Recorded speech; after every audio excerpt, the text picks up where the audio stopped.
নগাঁৱত ভয়ংকৰ অগ্নিকাণ্ড। নগাঁও চহৰৰ ইছলামপট্টিত সংঘটিত হৈছে এই অগ্নিকাণ্ডৰ ঘটনা। ইছলামপট্টিৰ মুকুল খান, আজিজুল খান, হবিবুৰ খান আৰু মকবুল খানৰ বাসগৃহত সংঘটিত হয় অগ্নিকাণ্ড। জুইত জাহ গৈছে 4টাকৈ ঘৰৰ মূল্যৱান সা সামগ্ৰী।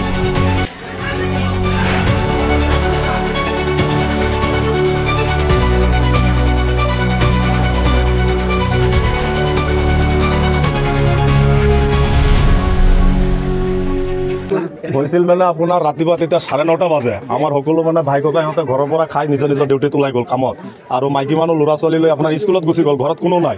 সেই সময়ত আপোনাৰ আমাৰ ডাঙৰ দাদা ঘৰত আছিল, চাইছে ইয়াৰ পৰা জুই ওলাইছে। ওলাওঁতে মানে তেওঁ নাৰ্ভাছ হৈ গ'ল। নাৰ্ভাছ হৈ চিঞৰ বাখৰ কৰোঁতে এনেকৈ জুইটো ওলালে একদম আপোনাৰ 5টা-6টা ঘৰ একেলগত ধৰক আগুৰি লৈছে। গতিকে আপোনাৰ কি কয়, দাদাৰ আপোনাৰ কাপোৰৰ দোকান, চেণ্ডেলৰ দোকান আছিল।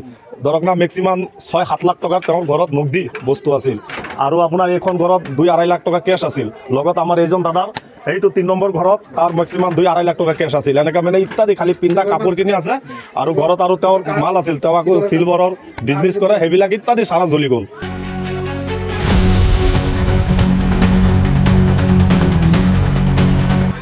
News desk BSN 24।